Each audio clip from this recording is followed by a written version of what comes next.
Hello, my friends. Welcome to the Not Too Late Show, where it's never too late to step into your genius, to find your gift, to empower yourself, and certainly never too late to start being kinder and gentler and more compassionate with yourself.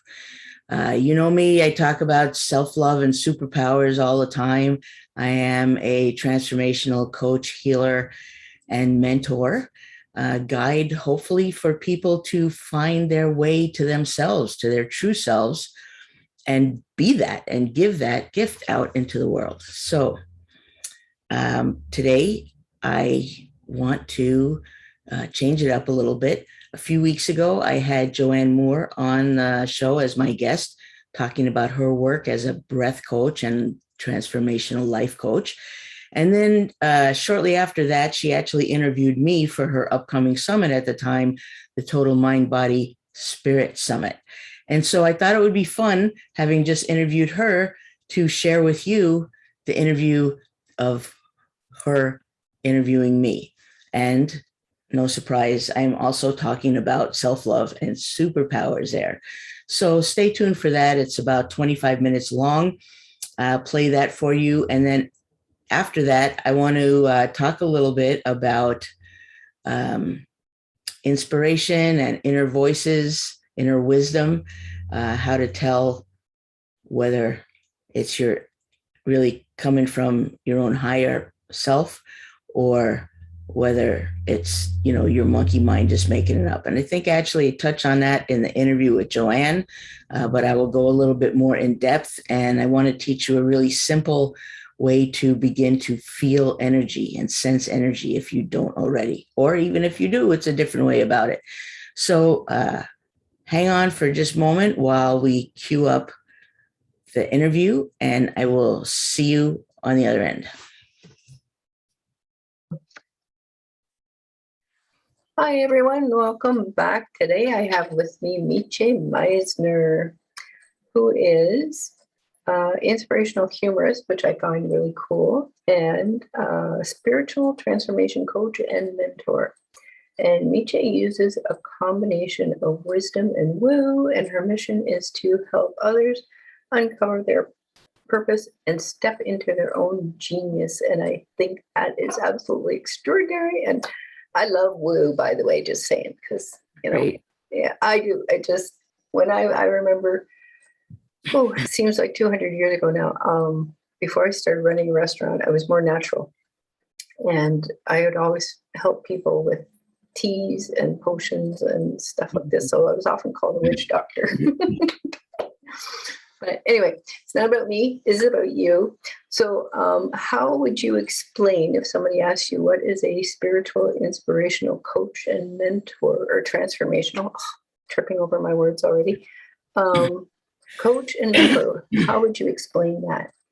Yeah, let me see if I could figure that out quickly in a sentence or two.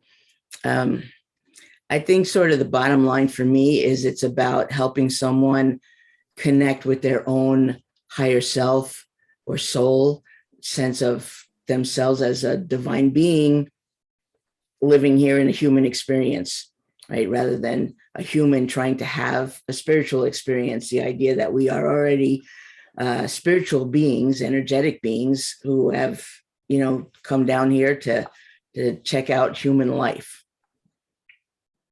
And, some of that looks like learning how to listen to your intuition or your inner voice, right? Because it's not necessarily like your inner voice. It's usually your upper voice that's coming down, so how to do that, how to connect with guides.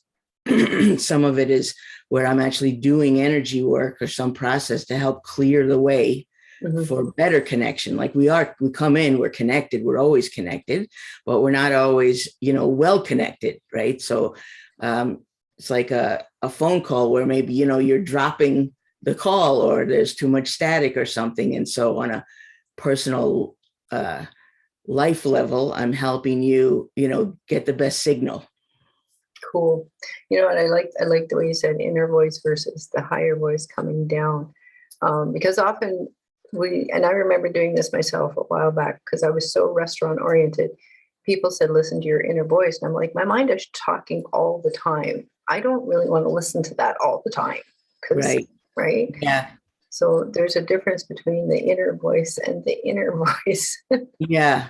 Right. And the first one, I mean, where you were going, where your mind is busy all the time. Yeah. And unfortunately, for most of us, what it's busy doing is critiquing and judging and comparing and doing all these Right. things that are not really helpful. And so one way to know that it's not your, your heart voice, let's say, or your higher self, is that it's doing that. Yeah. Because, your heart, your soul, your higher guidance is never going to do that. They're not going to talk to you that way. You know, it's the inner voice, or wherever you perceive it coming from, that's maybe inspiration or some idea out of left field. You don't even know where it came from. And if you try to figure it out, you're going to talk yourself out of whatever little bit of, wisdom or insight is there. But if you can flow with whatever that was, usually, it will take you to some better next step or some new idea or something. Yeah. I get that. I remember somebody saying, I can't quite remember who, but when you hear that negative voice, it's not your true self, because your true self is only based on love. Right. Right. Yeah. So, yeah. So that's why bringing it down from above and listening to that. Mm-hmm. Right. Yeah. And that doesn't include tough love, right? It doesn't include like, you better do this, and if you don't do that, that's something we internalize, through birth, growing up, society, parents, other, adult figures, authority. Yeah. That's not the true you. Exactly. And we based everything on, what we see, like the news medias. And one of my other coaches, he has CNN, chronic negative news. Yeah. Turn it off. Just turn it off for a while and just walk away and get back into nature. And I mean, one of the reasons I wanted to have you on this chat series is because a couple of years ago, I found you were bending spoons. Right. That is like the coolest thing ever. I love the Matrix, and no, I've not been able to do it yet. All right. I don't think you've been on one of my workshops yet either. So, anyone can do it potentially. And I've certainly had people, just like find out that I do it and then go do it on their own or watch a video. But there's kind of a special magic sauce that happens when we're in a group together. And so there's all this focused intention and attention on the outcome, or not the outcome, but, just on the process, the bending of the spoons and getting into that right state. And then, one of the things, and this would come in also in terms of just individual coaching, is like, I'm holding that field of possibilities for you. I'm kind of creating this energetic container, and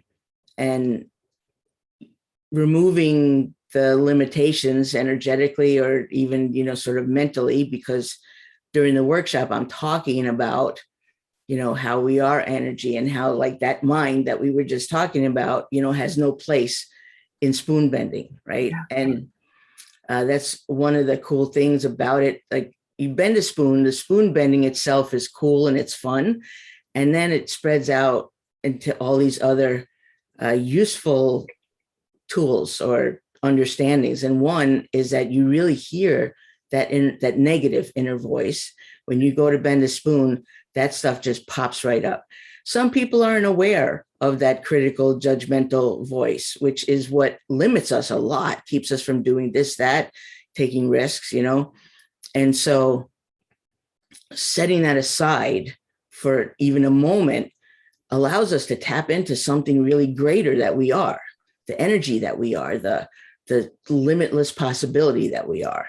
And the spoon bending is, well, spoons are inexpensive. They're easy to get a hold of, especially I buy them at thrift stores.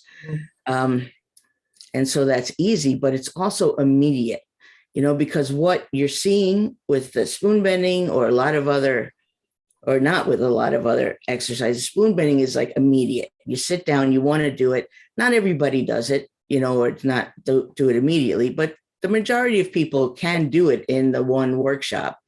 And so you get this experience in the moment of shifting your beliefs or just kind of getting out of your own way, right? And being willing for something new to happen and then having it happen. Whereas things like vision boards or, whatever sort of law of attraction or, even doing sort of ritual or ceremony, like I think, believe all of those work different amounts for different people, different times, but mostly they're not so immediate that you can track that process, so you do it, something happens later. And you could say, some people are certain that that's what it happened, what did it. But especially for people who are new to this whole idea, that we actually influence, if not control our reality or experience, this is a great way to notice it and have it just be sort of indisputable in that moment. Yeah. And then apply it to other things, have that same understanding. Yeah, that's so cool. I never really thought of it that way. Because vision boards, and I find a few people have been discouraged by vision boards because they're concentrating on it so much that I think that's part of the pushing away because you're focusing too much. Yeah, it's not something that I teach, like affirmations or vision boards or whatever. It's just not the way that I go with my woo or my magic, or even my wisdom, because I think there's other ways to apply ourselves better, more effectively. Oh, I love that you use the term magic. I love magic. People, I decided to call it recently wisdom and woo because, I hear even people who I consider pretty woo, will say disparaging things. They'll talk about something and they're like, it's not woo woo, like getting it away, right? Because there's been this, stigma or whatever. But the truth is, that woo woo is the same thing that's coming up later when science discovers that it's real, like telepathy and intuition and remote viewing, being able to be aware of things, from afar, have been happening, for centuries. But until the government and the military in the US set up a remote viewing program, like it wasn't a real thing, and so I vote to not disparage woo-woo, to embrace it. And it doesn't mean you have to believe all of it or do it or whatever, but science is discovering now things that have been considered woo-woo or have been considered wisdom or lore from different societies, and shamanistic people and whatever. And they're discovering it now. Like, so now it's real, but those people who were doing it, they knew it was real because they were having the experience. Exactly. So, okay, I'm off my woo soapbox. I love your the soapbox. Woo, I'm still tripping on my words. Because you're absolutely right. It's we've seen a few people, and I mean you've seen a few, I've seen a few. Luckily, they're not on my friends list, but they'll claim spirituality in some way, and then in the next sentence criticize someone and put them down and pick on their beliefs and how they're doing things. Now, in my mind, based on spirituality being based on love, none of that should come up. Like that's kind of being judgmental, and I don't think loving yourself, loving others is about judging. Right, I agree, and we are all a work in progress in different portions and ways. But yeah, there are some people you feel like, how, in what way are you all about love and spirituality? Yeah, and I mean, I'm far from perfect. I know that. Just doing my best. Well, and that's part of it. It doesn't matter, it only matters when you stop. If you don't stop, you can't make the effort, right? And I know we often preach about helping others and doing things for others, but at some point we have to come back to ourselves and refill our own cup. And this is a conversation that has come up several times. But it's a conversation I can have 10,000 times a day. Right. We're allowed to talk that much. Right. Yeah. And where I'm coming from and teaching from a lot is because I have been on my own journey and my own struggle. I've been depressed since as far back as I can remember. I'm not going to, sort of tell my whole story, but in a very brief, when I was 5 years old, I thought that I was supposed to save the world. Like I got a divine download, although I didn't know what that was. And consequently, I spent most of my life feeling inadequate and not up to the task and like a failure, and I didn't belong here. And, couple that with maybe some biological level of depression, whatever, but it's been a rough road. Loving myself, speaking nicely to myself has been something that I had to learn how to do, learn that it was even okay to do. And so all the tools that I acquired in trying to care for myself and stay alive on the planet, and also in fulfilling my mission, whatever that was, I've gathered this enormous sort of toolbox and of tools, of modalities, and of understandings of, what it's like to struggle and ways to sort of get out and, how to navigate hopefully more easily as a sensitive, aware human being on this planet. Yeah. So I don't necessarily speak your experience, right? Because everyone is different, but I certainly speak from experience. Yes. And you know what? Actually, depression is something a lot of people refuse to even talk about. And I mean, I know a couple in my life, and I check on them regularly. There's a certain level, and I hit it at one point a few years ago. Certain things happened, and I hit it, and that's what started this whole thing. For 5 years ago, my journey has been relatively short. Boy, I packed a lot into it, and finding you and listening to you speak, and then the results of bending the spoon, and I could come up with 10,000 excuses why I didn't. I just didn't. That's a whole other conversation. But but having watched you work through these steps, and this is the thing that we have to remind ourselves constantly, because in this, and I've been using the phrase image nation, I picked up somewhere. In this world of images in this nation, because that's basically what it is. We've been programmed with all this stuff. And I love the term you use, allowing myself to get better and to recognize these thoughts. And it's okay to love myself. And somehow in this translation of what we're seeing and receiving, we don't allow ourselves. Right. Because we don't have that perfect image. And yet, when we do allow ourselves to receive that information and allow ourselves to be nice to ourselves, all of a sudden, everything is perfect. We all have these moments of, oh, that's it. And then we want to teach everybody else. And this is where this comes in. Right. But for you to get through depression and carry on with this, right. And, I just want to say, in my experience, it's not like then everything's perfect. Maybe it is for a while. Right. But you know what I mean? It's because I think people think that, I'm going to like have some breakthrough or I'm going to learn some tool or whatever. And then like everything's going to be fine. Yeah. No, everything will be different. You will have new tools and new coping mechanisms and new awarenesses that will sort of bring you to some other level or different place. But you're still going to have to deal with, living here and whatever. And, I definitely feel like I have come very far around, dealing with depression, whatever.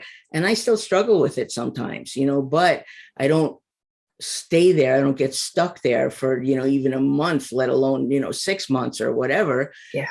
Because I have different tools and community also, different people who kind of say like, hey, can I help you change your energy? It's helpful, to have other people looking out for you, like you said, and who can bring some tools or some insight, or to say even, something seems off with you lately. What's going on? Because we don't always notice what's happening. So it's always a journey and a growing, and there's always, boulders gonna, roll off the mountain and drop in your path that you have to deal with or walk around, I stole the expression from Abraham Hicks. Even the ocean has ebb and flow. Yeah. Right. So, and we hit those nice things, but at least we recognize how it can be to be that way for a while. And Right. even though we know we're going to have, there's peaks and valleys, there's mountains and crevices, and the ocean ebbing and flowing. I mean, even the wind stops once in a while, right? And Yep. this is, yeah. So I love that you said that you have to allow yourself to recognize it. And that's part of loving yourself. Yes, absolutely. Yeah. And so that's sort of the crux of it. It's the loving yourself. And part of loving yourself, for me anyway, has been understanding that I am more than just a human being. I mean, we are already wonderful and perfect and awesome beings, divine beings here in a human suit. Yeah. And so from that perspective, there's nothing that you do that is like wrong. It's just all experience and learning. And some things feel better than others. Some things are terrible, but to love and have kindness and patience for yourself. I mean, the way we, often do for, your children or, a, a, a baby or a puppy or your best friend or your sister or whatever, we can sort of cut them all sorts of slack. But when it comes to ourselves, we're often very harsh and judgmental, just plain downright not nice at all. And it shuts us off. It shuts us down. And so I think one of the most powerful things that a person can do is find or build their self-love. Mm-hmm. And when you have that, one of the things is it makes it much more less scary, more able to be vulnerable, to show your real self and to take risks. Because if you know that you have your back, like I'm going to do something new, and if it doesn't work out, I'm not going to beat myself up as I walk home, but instead I'm going to, be encouraging or respectful or understanding. I'm much more willing to kind of step out, on a limb or outside of my comfort zone, because the worst thing was how I was with myself afterwards if I did something wrong. And that is no longer an issue. I know I'm going to be there. I know I'm going to take care of myself.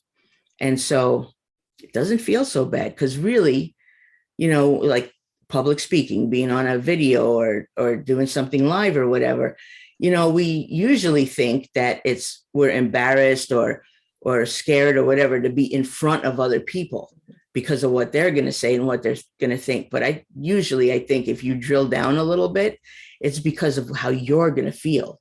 And maybe, because people react this way, I'm going to feel this way about myself. And if you can take that part out, and make it a positive experience, no matter what, it almost doesn't matter what they say. Yeah. So, exactly. Yeah, it's there's my little self-love soapbox. I got a lot of soapboxes. I love your soapboxes. They're great. Thank you. You know what? This is what we need to teach to each other, because we all think for some reason, and again, I think it's part of what the imagination tells us, is that we're supposed to do everything on our own, but we're not. Mm-hmm. And right. Yeah. It's right. And we're supposed to do it for other people and not ourselves, because then it's selfish or self-serving or greedy or, any of those things. And honestly, you got to take care of yourself first. Yeah. So, yeah. And I think we forget that. But, I could keep talking about this forever. And me too. Oh, well, there's so many nuances and little curvy things and going on, but I think I'm going to save some of that. And I know you're offering a free gift for our viewers. It's a recording of a process called the blue bubble visualization. And just again, in a nutshell, the idea that, in this sort of energetic bubble or awareness that we walk around with, there's usually a lot of other people and a lot of garbage like in our bubble. Mm-hmm. And so it's hard to even separate out what's your thoughts or your feelings or what is your energy, because you're busy surrounded by the others. And especially for people who are empathic, who really absorb and sponge up other people. So it takes you through a process of kind of tapping into your essence and then moving out, creating this blue bubble and moving it further and further out so that which does not include anyone but yourself. So you have a buffer zone around you of clarity and spaciousness. And you can start to really notice, what's mine, what do I really feel, or what sensation am I having, or, what color do I like?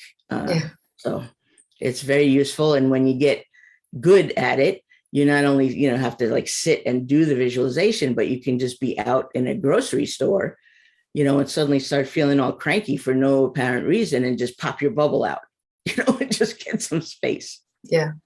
Oh, that's actually, and especially in today's society, going to the grocery store and knowing the difference between what you're feeling, what somebody else is feeling, that's a fabulous tool. That's priceless. My stars, you can't even put a number on that one. Right. Ooh, cheapers. So if people wanted to reach you and continue on the conversation, and I'm sure we provoked a few questions, how would they most easily contact you? Right. Well, I'm on Facebook a lot, and no surprise, my website is called Spoonbender's Cafe.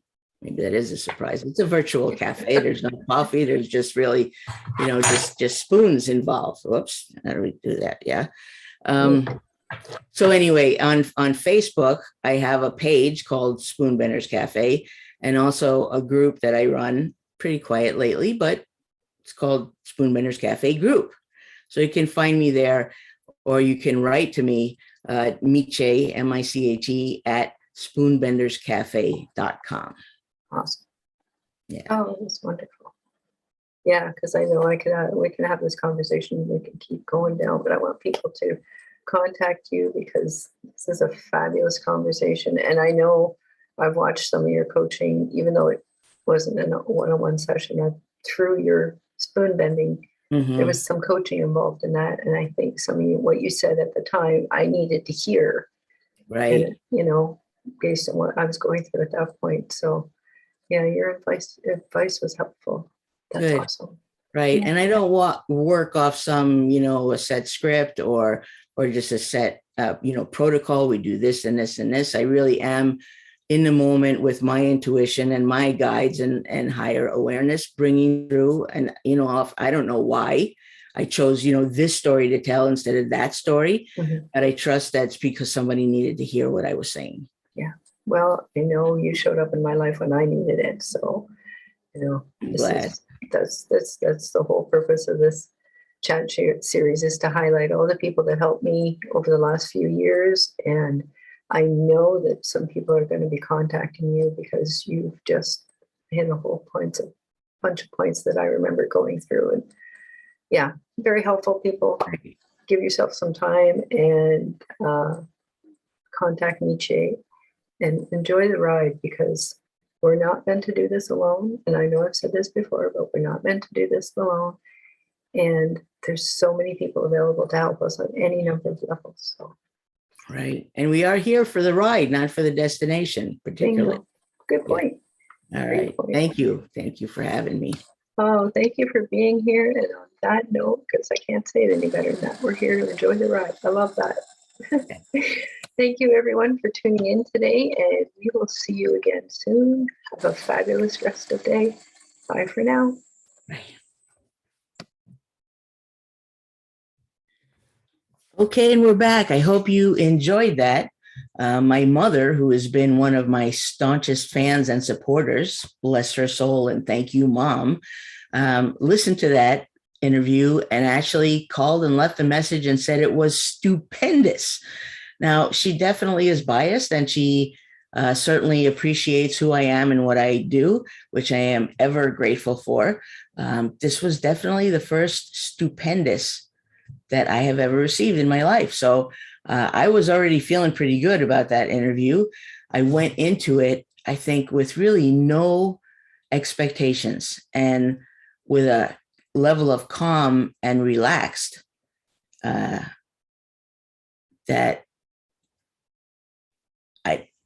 was just something different than usual was going on for me while I was having that interview. And I just felt like the conversation and the answers and the comments that I made just were flowing.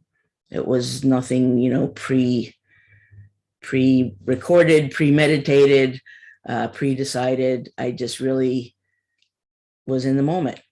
And I do think that when we can do that, when we can be in the moment without the inner critic, without that self-judgment, without that narrator or commentator who in the background, who's always ready to, notice that mistake or wish you used a different word or any of those things, those kind of energies and voices in our head sometimes, keep us from fully expressing what we are or what we have to give in any particular moment. And so the more we can kind of set that aside or get that voice to subside, bring our own equilibrium, our own alignment, our own, somebody recently used the word equipoise. As long as we can be poised in equipoise and just in an open, you can be expectant, you can be excited, and yet stay simultaneously neutral about it, neutral in terms of not thinking that what's going to happen or feeling like you have to force something to happen, when you can just be in that balanced moment, present state, is when our genius and our wisdom and our true self can come through. And in order to do that, no surprise, I'm going to tell you that self-love is a key to achieving that and maintaining that. Because for one thing, that inner voice, that inner critic voice, I'm not talking again about your sort of inner wisdom or your higher self coming through voice, but the critical chatterer, whether you hear it as your own voice, or perhaps you hear it as a parent, or you hear it as, a Charlie Brown cartoon, wah, wah, wah, wah, wah, whatever it is, however that comes through for you, it's generally a cautionary, often a shaming or blaming, pulling the reins and holding you back kind of voice. And so the more you can feel good in yourself and feel good about yourself, that's what rises to the top. And just by doing so, some of that negative stuff, some of that judgment and criticism can naturally sort of sink. It'll sink because the self-love starts to float up and be what's present, be what is coming through you. Your heart is open and feeling good about yourself. And the pieces that contribute to not feeling good about yourself sort of get left behind or sink to the bottom, if I'm going to stay with that same metaphor. So also, when you're feeling really good about yourself, if you do something like in an interview or like now, and use a word or say something that kind of makes you want to cringe, you can just sort of hand that off or pass that off and just stick with what you know and stick with your alignment in the moment and let that go. And the self-love part is knowing that you're going to have your back. Because honestly, and honestly, I hope I didn't just say this in the interview, although if I did, let's say it bears repeating. Now I forgot what it was. Oh man. Wow. Okay. Got it. Something like, for example, being afraid to, go on camera or speak in public or, lead a group or whatever it is, that you may be afraid of. We're all afraid of something like that at some point. And we think that we're worried about what other people are going to think. We're worried about how we're going to be perceived, or received. And it occurred to me not too long ago that really at the bottom of that, what we're worried about or what we experience, even though we think we're worried about something external, what we're really experiencing, what's really hurting us most of the time, I think, in a situation like that, is how we are receiving ourselves, how we are perceiving ourselves, what we're saying to ourselves, either in that moment, that critical voice on your shoulder, or, after you get out of whatever that situation was and you're maybe, kicking yourself all the way down the street, or you're having recriminations, or maybe you're calling yourself names and telling yourself, that it was stupid to even try, or maybe that you're stupid for doing it, or, any of those things. I know about that because, with my mostly lifelong struggle with depression, that kind of beating up on myself was prevalent. It was, kind of how it went. And it wasn't until I really started to appreciate myself and treat myself with kindness and with the kind of compassion and patience and slack that I easily and always offered to other people, whether they were family, friends, or strangers. I started giving that to myself. And that's when I stopped beating up on myself. And it became much more safe and fun even to try things and see how it went and be able to have the experience. And, if it was scary, or if it didn't go as well as I thought, or went really maybe badly, rather than beating up on myself and, calling myself names or telling myself, whatever about you shouldn't have done it and don't do it again or whatever, I could tend to my vulnerable feelings.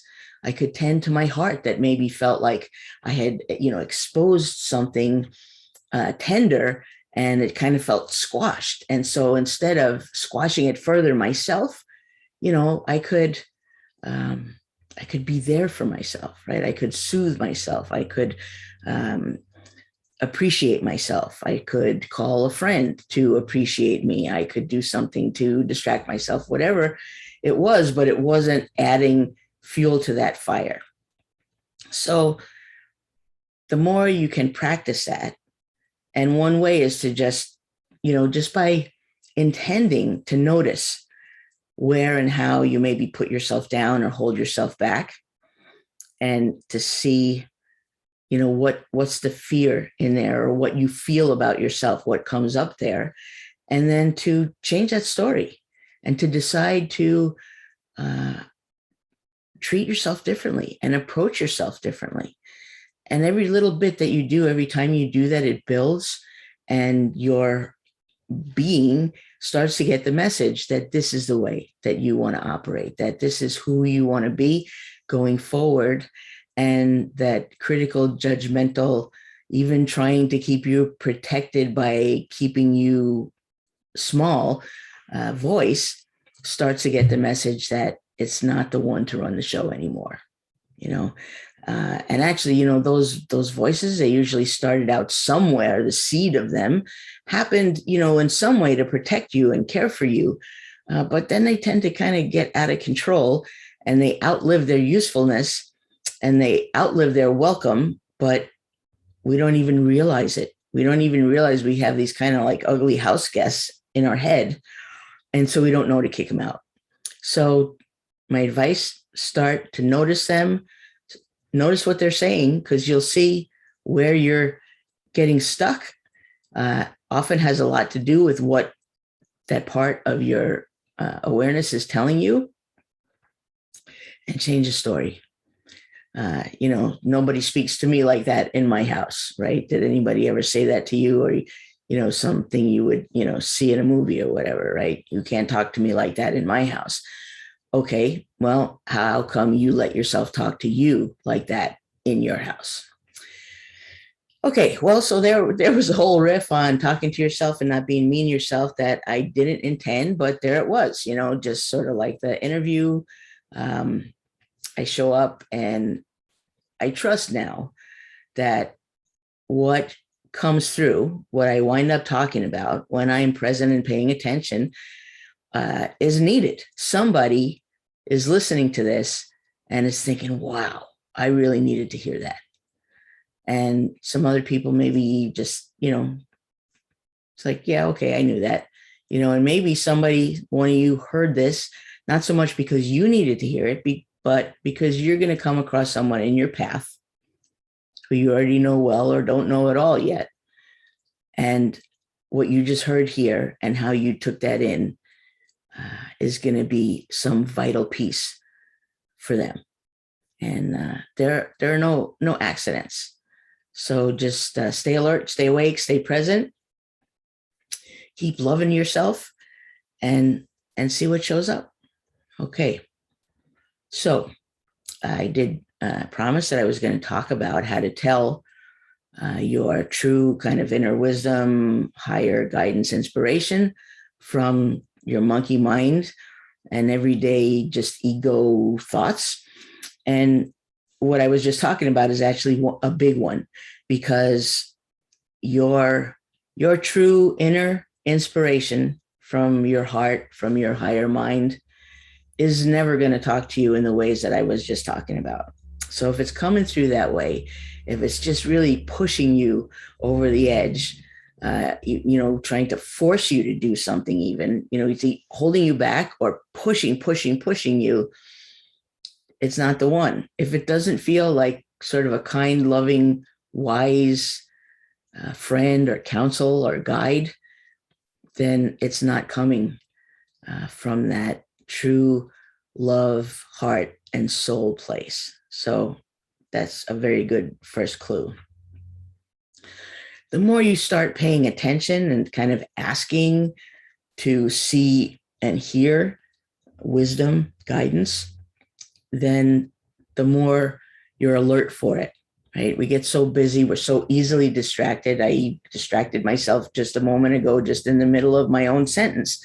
So it's easy to have run on thoughts and think that, okay, I'm here, I'm listening, I'm open, I want to know. And then you're just so busy all over the place.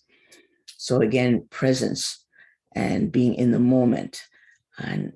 And you don't have to be quiet, silent in your mind, because we rarely are, if ever, unless you're maybe a yogi who's very adept at doing that. We may find moments, but for most of the time, there's some sort of running commentary, not necessarily the annoying, angry critic, but just taking in what's going on, but from a maybe superficial place, or from a, oh yeah, that's a bird. I know what a bird looks like. A bird just flew past my window. I kind of want to see, well, no, I want to know more about that bird. I want to know, what was that bird? And, and then in terms of getting messages or wisdom, maybe I could look at why it's the first time I've seen a bird out this window, and in the few months that I've been here. So is there some meaning to that? Is there some message to that? And it may feel like it does in this moment, that, if I find some message, it may feel like I'm just making that up. And in fact, I may be making it up in that way. But the thing is, we could be making anything up, any thought. You ask a question of yourself like that, like, what is that bird showing up and flying into the tree by my window mean to me or say to me? And whatever comes up as the answer has some meaning and has some relevance, because it came up. Except for, well, I mean, even the angry, critical one, there's some relevance. We just don't necessarily want to follow that, right? So just, for real life in a moment example, the bird flew by. We're mentioning it now. I'm mentioning, maybe you're thinking about it now. And I think, okay, well, what about birds? I think it was actually yellow. I just got a flash, but it was a flash, right? So a little flashy bird, I heard it sing. That's often how you know that a bird is around. You may hear them, doing their song or their chirp. So I could say that what comes to mind is, here I am, on my show, recording my talk here with you, and I'm being visible, and I'm chirping, and I'm, tweeting my message out. And I could take that as sort of like confirmation, or something like that. I would tend to like, it's a little wink from the universe, say like, yeah, we see what you're doing. It's, what you're up to, like, it's cool. That's cool. And it's like a little confirmation. And that may seem silly, and it may even be silly. The more you start to pay attention to things and look at them that way, the more information, the more confirmation or encouragement that you may find in those things. Now, I'm not talking about, like looking at a billboard and feeling like there's some voices coming from the billboard telling you what to do. If that's happening, you might need, some health guidance. I don't know. But if you see something or something crosses your path or someone crosses your path, allow yourself to kind of drop what what you're sure about, and wonder what else, what might that mean? Or what could that tell me? Or what might be going on under the surface? And allow yourself to look at that and question that. And the more you do that, and the more you find your answers, the more that will also show up for you and show up in different ways. And one of the reasons that people question, I felt like I got this message, or I suddenly knew something, but then I figured it was, just me and wishful thinking. Okay, forgot that one again. Okay, the more, right, is because we expect it to be big, like some big bang, like, here's the message for you. And it's usually much more subtle than that. And sometimes it's so fleeting that until you've really sort of trained yourself, or unless you're sitting very quiet and receptive in the moment, it may come and go so quickly that you don't even notice it. It's not even there long enough for you to question whether it was real or not. So practicing is going to help you discern.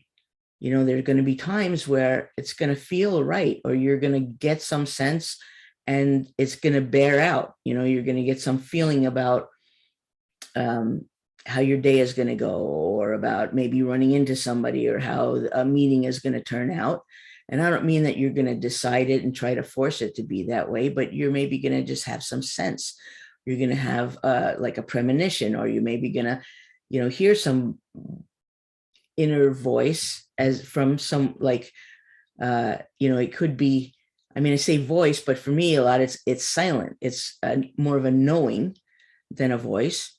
Or it could be a voice, and it could be your own voice, or it could be some other voice, just expecting it to be sort of the booming voice, or the clarity of, you answer the phone and the voice on the other end. And it can happen that way, but most of the time it doesn't. So be on alert for just little shifts, little inklings, and pay attention to them. And then pay attention as you go through your day. Or maybe it's not even the same day, maybe it's another day, maybe it's a few days later, and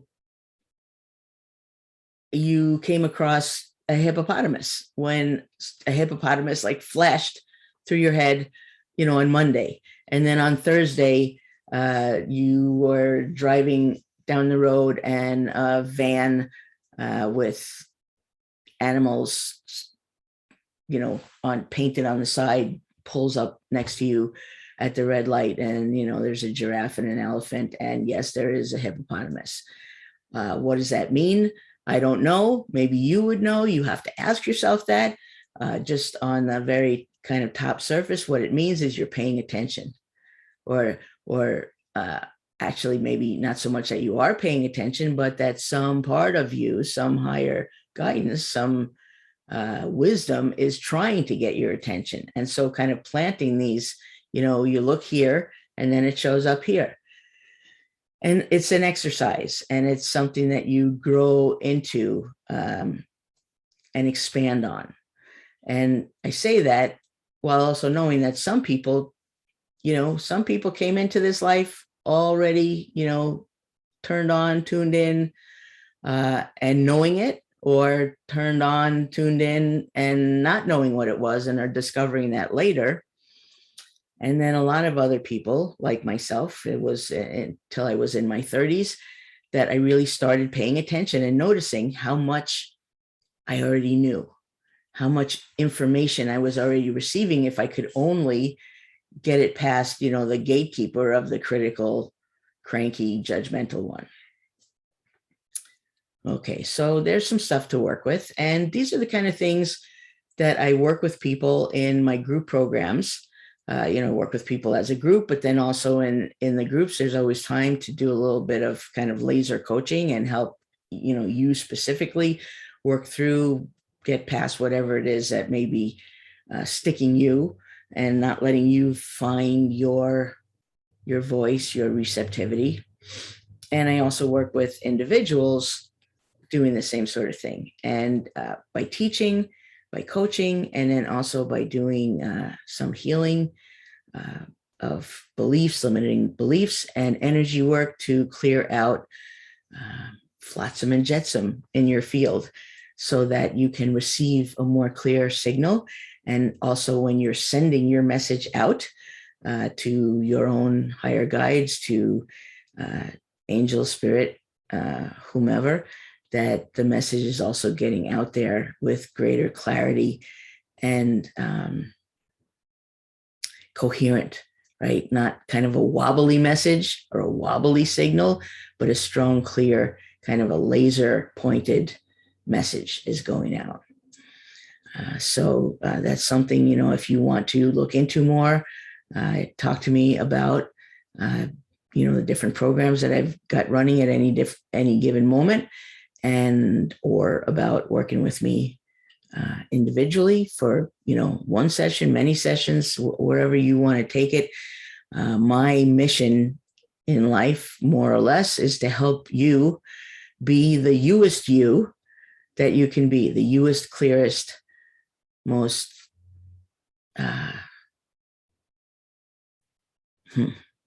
the most unobstructed, the most unobstructed you that you can be. Because I've come to believe that what we're here to do and be is to explore, to become more of who we are, and to share that in the world. We're all connected. We all have a piece and a place. And in order to fulfill our piece and our place, we need to be all of ourselves. All right. So thanks for listening to that. And the last item here was I promised that I would explain a little way to begin to feel or sense energy. A lot of people believe that they can't, and we can receive it in different ways at different times. But one exercise that most people tend to be able to kind of latch onto and have some experience of is very simply this, is to rub the palms of your hands together vigorously for a moment or two. Not necessarily trying to get them hot, but we're just sort of, let's say, activating and awakening the nerves and the energy. And then slowly pull your hands apart from each other, bringing them to about shoulder width from each other. And as you do that, and once you've done that, keep your hands there and notice what you might feel, particularly between your hands or in your hands. And you can move your hands back toward each other again and slowly draw them apart and just see what you notice. And for a moment, I'm just going to ask you to just notice what you notice. So I don't want to tell you, give you a list of what you should notice. So whatever it is, there's no right answer. There's no wrong answer.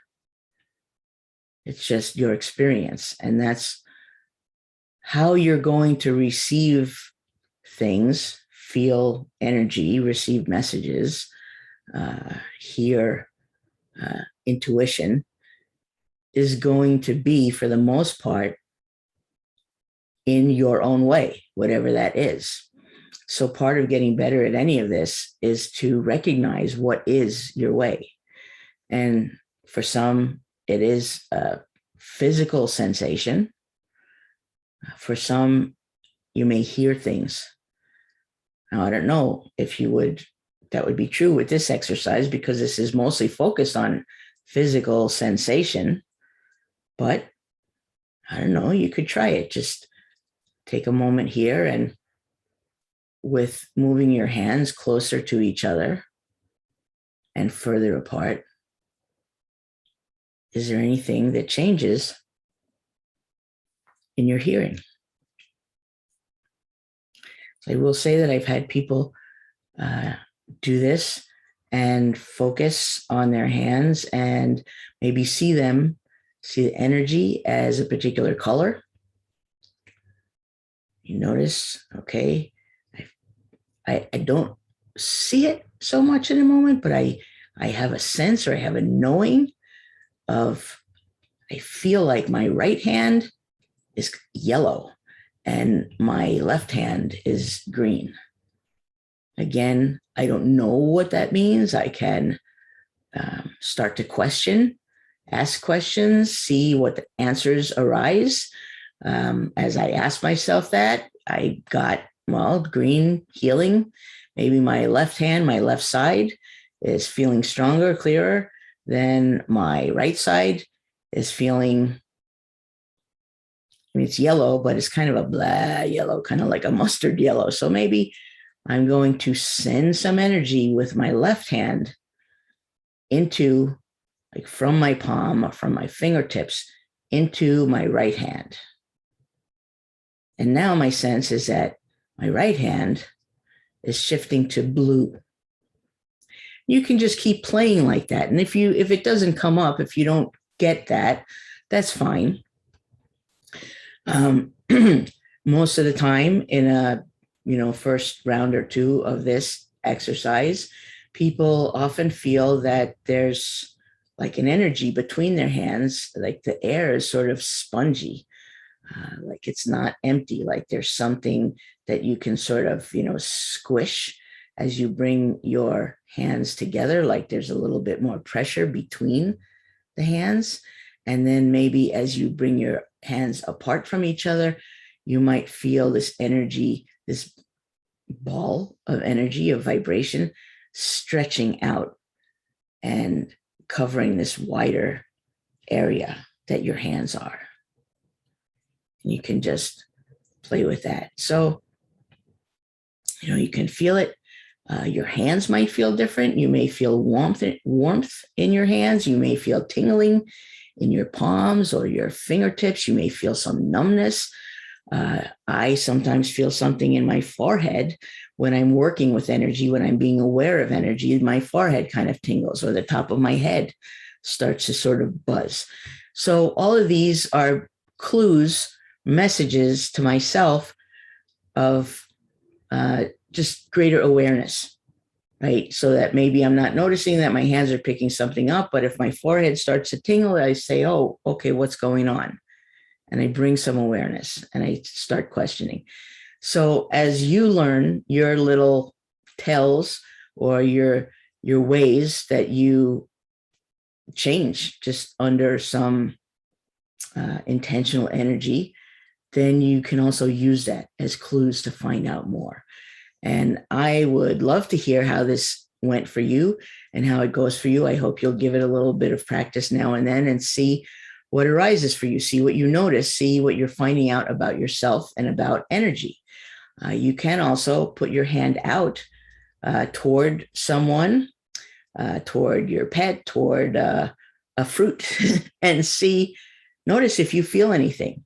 Notice, let's say it's fruit at a supermarket. I've done a similar version of this. You might hold your hand out with your focus on a particular orange in the stack of oranges and just notice, don't feel much, feel a little tingling. And then if you're drawn to a different one, put your hand out there and see what it feels like. And you may find that this little odd kind of vibrational message is leading you toward that orange instead of this one. And in fact, we are connected to everything. And on a level beyond our everyday consciousness, we have information like that. We could actually tap into, is that orange juicier or sweeter than this one? And it's almost like your hand becomes like the divining rod, finding the one that's most compatible with you. All right. Well, I've laid a whole lot of information and ideas and things to practice and pay attention to on you in this session. I hope that you got some good value from it. I hope that it helps you. I hope that there's an opportunity to pass it on and help someone else. I thank you, and I will see you next time. Please do leave a comment, impression, experience in the Facebook group, The Not Too Late Show. I would love to hear what you thought of the interview, what you thought of what I'm teaching here, and how it is impacting you. All right. Thanks. See you next time.